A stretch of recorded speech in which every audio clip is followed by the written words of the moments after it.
Hey everybody, welcome back to Tech Odyssey. So you've probably seen that the brand new Samsung Galaxy Note 20 and Note 20 Ultra have been released and announced to the world.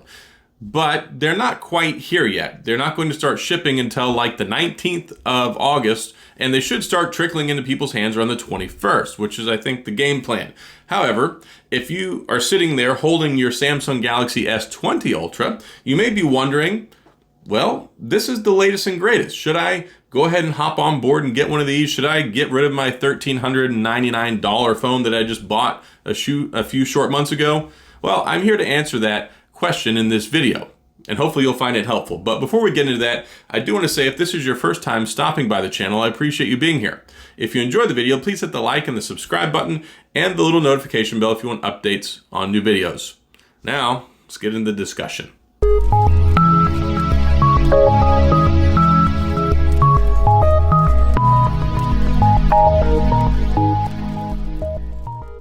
All right, I would be able to show you the phone right now, but I'm actually recording with it, so I can't really do that. I might throw some B-roll in here so you can have a look, but here's the thing. You've already gotten an S20 Ultra, so you don't really care what my S20 Ultra looks like. You're worried about, should you get the Note 20 or the Note 20 Ultra? And that's pretty much a big resounding no. Normally, I would kind of draw that out a little bit more, but here's the thing. The S20 Ultra is a $1,399 phone. It just came out a couple of months ago. Now, of course, they have the Unpacked event in August, like they do every year with the Note. They have made some improvements. They've also made some less than improvements, I think, at least in my mind. But at base value, they're mostly the same. They have 5G. The S20 series has the Snapdragon 865, whereas the Note has the 865 Plus. What's the difference? About 10%. When it comes down to power and it comes to graphics, there's about a 10% difference. That basically means it's negligible. You're not going to notice the difference in day-to-day activities, tasks, chores, or productivity. Don't worry about it. The significant difference is that the Note series has an S Pen. If you don't care about the S Pen, forget that the Note 20 exists. Don't waste your time. Don't waste your money.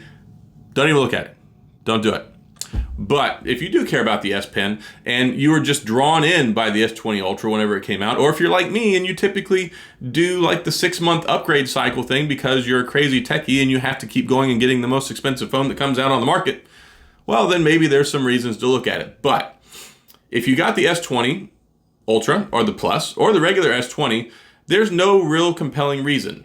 They both start with 128 gigabytes of baseline storage. You have expandable storage. You've got really nice cameras on there. They kind of change things up a little bit, and you've got a bunch of 12 megapixel cameras on the Note 20 now, which, I mean, it should be better for low light and maybe for some video opportunities, but they kind of tone it down a little bit. The whole 100 times zoom with the S20 Ultra, that didn't really work out so well. So now with the Note 20 Ultra, it's 50 times, and with the Note 20, it's 30 times.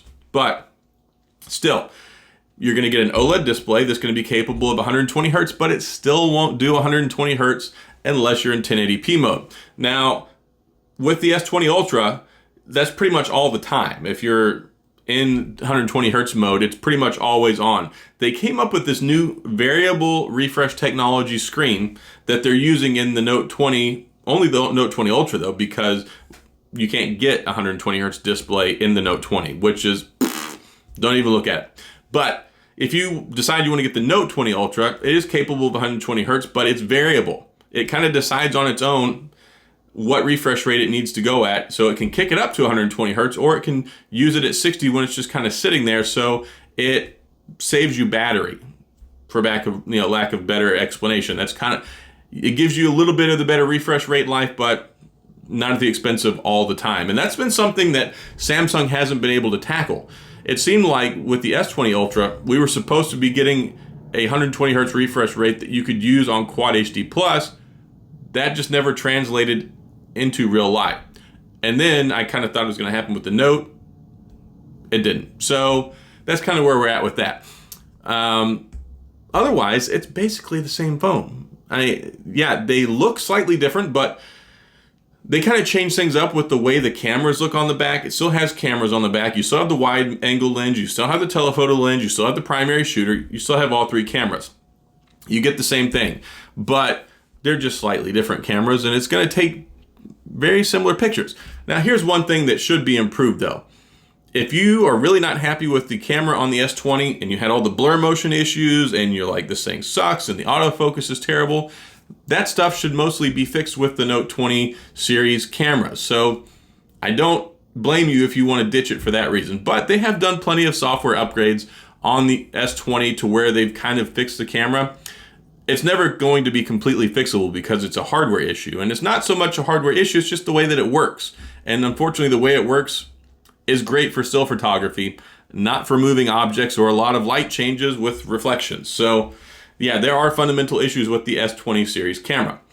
Beautiful AMOLED display, no headphone jack, wireless charging, reverse wireless charging, IP68, all the bells and whistles. I mean, they're both beautiful phones. And at the end of the day, if you want the Note 20 Ultra, it's $1299. That's expensive.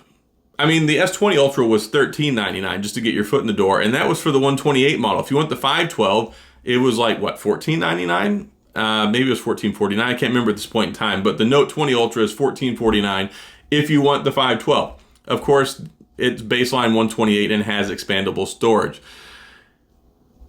That's pretty much it, guys. If you want to move over from the S20 to the Note 20, then you're looking at basically the same phone with some slight upgrades or some slight changes that aren't really going to change the experience all that much. It's just got an S Pen. But the S Pen's really nice. And on the Note 20 Ultra, it only has a 9 millisecond response time or lag time for the input, which is the same as the Apple Pencil and is basically not even noticeable. So there's that. But overall, I just can't recommend to anybody who has the S20 Ultra or any other S20 series device that you should upgrade at this point in time. If you want to wait till next year when the S30 or whatever they call it next year is, then sure, go ahead. But unless you're just dying to have that S Pen, or if you've got a bunch of money laying around and you're like, you know what, I'm tired of this one, I want to move over to the next one, go ahead. I'm not going to tell you not to enjoy what you enjoy or buy what you want to buy, but if you're sitting there questioning whether it's essential or important, or there's just something you're missing out on that you should upgrade because there's a new phone on the market, the answer is definitely no. Now, they do have trade-in deals. If you go through Samsung, they'll give you $650 of trade-in for your $1,399 S20 Ultra or any of the S20 devices. Any S20 device, they'll give you $650. Some people say, well, that's half price of the phone. They're like, well, yeah, you're losing the phone, though, and you already kind of rolled that over once. So if you keep rolling it over every 6 months, you're basically always paying $600-700 for a new phone every 6 months, or the whole once-a-year upgrade thing. But typically, people kind of stick to one. You either like the one without the S Pen, or you like the one with the S Pen. So if you're trying to find yourself or find that phone for you and you can't decide which one you want, then maybe there's some options to explore there, or if you're just really interested in the productivity. But as far as power, performance, battery life, screen, and entertainment, enjoyment, you're not going to miss anything. It's basically the same phone that looks a little bit different and has a stylus.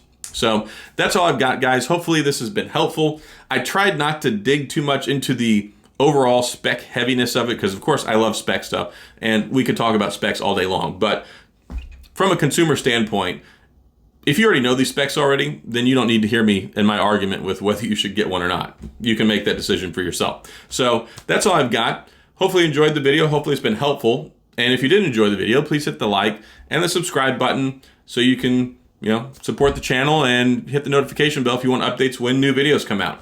As always, if you have any questions or comments, please feel free to leave them down in the comment section. I will get back with you. I respond to comments all the time, so I try to answer them as best as I can. But for anybody who watched, especially anybody who stayed around watching this long into the video, I really appreciate you being here. Thank you for taking the time to watch this. I hope it's been helpful. And as always, I'll see you guys next time.